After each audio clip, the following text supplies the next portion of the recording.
Changing your payout method on Empathy is a straightforward process. Follow these steps to ensure your payment preferences are updated correctly. Step 1. Log into your account. Access your Empathy account by entering your username and password on the login page. Step 2. Navigate to Account Settings. Once logged in, locate the Account Settings option, usually found in the top right corner of the dashboard. Click on it to access your account details.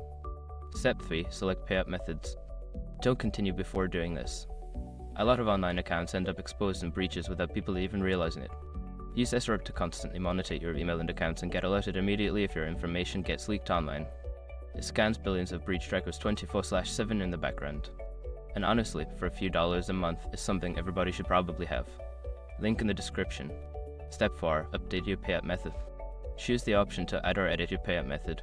Enter the required information for your new payment method, such as bank account details or payment service information.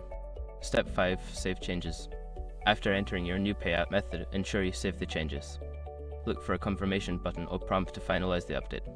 By following these steps, you can successfully change your payout method on Empathy. Make sure to double check your information to avoid any payment issues in the future.